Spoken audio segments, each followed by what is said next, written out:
आपको बताया कि कर्नाटक असेंबली इंतखाबात की हम बात कर रहे हैं, जिसमें दो अहम पार्टियों ने भी इस बार अपनी किस्मत आजमाने का फैसला कर लिया है, MIM और MEP। और इन दोनों पार्टियों की शिरकत के ऐलान के बाद बहस का एक सिलसिला भी शुरू हो चुका है। हमारे साथ कुछ खास मेहमान हैं, एक बार उनका तारुफ करवा देते हैं। हमारे साथ बीजेपी के लीडर अब्दुल अजीम साहब थे, साथ ही साथ हमारे साथ हैं मोहम्मद इब्राहिम साहब जो कि MIM के लीडर हैं, और सैयद इकबाल अहमद साहब जो कि जनरल सेक्रेटरी हैं कर्नाटका मुस्लिम मुत्तहदा मुहास के। सब मेहमानों का हम बहुत बहुत इस्तकबाल करना चाहेंगे। मोहम्मद इब्राहिम साहब, आपसे शुरुआत करना चाहेंगे। MIM एक नए जोश और जज्बे के साथ उतरी है, लेकिन उस पर इल्जामात भी लग रहे हैं बीजेपी के साथ है, क्या कुछ कहेंगे? देखिए, सबसे पहले तो यह है कि 20 करोड़ मुसलमानों को कांग्रेस धोखा दिया है बाबरी मस्जिद को शहीद कर कर बीजेपी के साथ मिलकर। और दूसरी यह बात है कि मुसलमानों को उन्होंने फिर धोखा दिया। जो हमारी सबसे अहम मुद्दा है हमारा ट्रिपल तलाक का, उसको ये लोगों ने अपोज नहीं किया, फिर भी मुसलमानों को यह साथ नहीं दिया। और तीसरा, जो यहाँ के MLA साहब जो हमारे ऊपर जो इल्जाम लगाते हैं, जो JDS के हैं जमीर साहब, वो खुद एक जमाने में झंडा बीजेपी का लहराए, और JDS को जो है, JDS में इनका मेन रोल रहा बीजेपी के साथ अलायंस करके JDP को रुकाने में। तो ये लोग जो है, जो आज हमारे को बोल रहे हैं कि हम लोग एजेंट हैं, वो खुद ये काम कर चुके हैं। और जो बोल रहे हैं कि एजेंट है, क्या वो बीच में एजेंट का काम किए हैं, दलाली का काम किए हैं, पैसे दिलाने का काम किए हैं, या पैसे देने का काम किए हैं? ठीक इब्राहिम साहब लगा रहे हैं जी। हम आपसे ये जरूर जानना चाहेंगे कि MIM जब इस बार कर्नाटका में उतरी है तो क्या कुछ अहम इश्यूज है उसके पास, कुछ तो खास रहा होगा इस बार? हमारे इश्यूज यही है कि मुस्लिम और दलित का एम्पावरमेंट कैसा किया जाए। 750 करोड़ जो अलॉट होते हैं, 750 करोड़ में दलित और मुस्लिम की संख्या जो है 22% है, उसमें 60% मुसलमान है। और मुसलमानों के स्लम्स की डेवलपमेंट क्या हो रही है? मुसलमानों का जो है आज मुद्दा पढ़ाई का है, तालीम का है। तो गवर्नमेंट क्या काम कर रही है? मुसलमानों को हॉस्पिटलों की जरूरत है, मुसलमानों को एम्बुलेंस की जरूरत है, मुसलमानों को स्कूलों की जरूरत है। इसके बारे में जो है कांग्रेस क्या कर रही है? कुछ भी नहीं।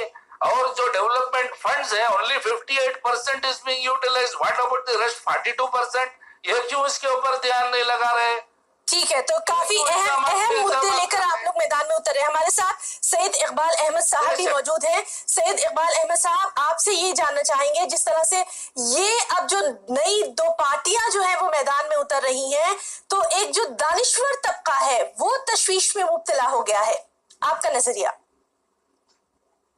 जी, मैं कर्नाटका मुस्लिम मुत्तहदा महास का जनरल सेक्रेटरी बात कर रहा हूँ। कर्नाटक में जो है पूरे हिंदुस्तान के बदौलत कर्नाटक की सियासत बिल्कुल अलग है। और यहाँ पे जो है 28 ऑर्गेनाइजेशन जैसे जमीयतुल उलमा, जमात इस्लामी, सुन्नी, अहले हदीस, शिया, महदवी, ये जो ग्रुप है जो कर्नाटका के तमाम अवाम की सरपरस्ती करता है, उसमें महाज जो है जो भी डायरेक्शन देगा, अवाम भी जो है उसे जो है बाकायदा जो है उसे रिप्लाई करती है, और आज तक करती आई है।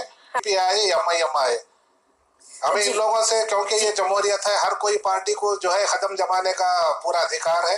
लेकिन हम अपने मिल्लत का सोचेंगे, मिल्लत से ज्यादा कर्नाटक का फायदा जो है जिस पार्टी से होगा या जिससे फायदा पहुंचेगा, हम लोग जो है उसकी तायद करेंगे। ठीक है, तो आप लोग का साफ तौर पर कहना है कि मिल्लत की बात करेंगे, काम की बात करेंगे। अब्दुल अजीम साहब, आपने हमारे दोनों खास मेहमानों को सुना, अब आपका क्या कुछ कहना है? देखिए, अभी अभी हमारे इकबाल अहमद साहब मुत्तहदा महाज से बात की, वो भी हमारे बहुत ही अच्छे दोस्त हैं, निहायत दोस्त हैं। जी। देखिए, 2014 में पार्लियामेंट इलेक्शन हुए, मुत्तहदा महाज बेंगलुरु सिटी में कांग्रेस के फेवर में उन्होंने वकालत की और जो है मुसलमानों को वोट देने के लिए कहा। जी। मगर बीजेपी तीनों हल्कों में बीजेपी यहाँ जीत कर आई है। देखिए, मुसलमानों में बेदारी ऐसा पैदा करें कि चलो भी अच्छे कैंडिडेट को दो, अगर इस पार्टी के ऊपर आपको एतमाद है तो उस पार्टी को वोट दो। एक तरह की एक तरफा अगर तुम लोगों को अगर ये कहें कि जो है फला पार्टी वोट करो, फला पार्टी वोट करो, ये ठीक नहीं है, ये बिल्कुल गलत बात है। और जो है जिससे दूसरे लोगों में भी वो ये किस्म का जो है दुश्मनी पैदा होती है।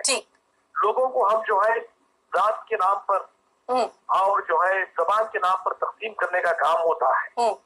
अगर हम किसी को कहना चाहते हैं कि तुम भी फेयर रहो, तुम भी सेक्युलर रहो, तुम भी सारे कौमों को साथ लेकर चलो, इलेक्शन के मामले में लोगों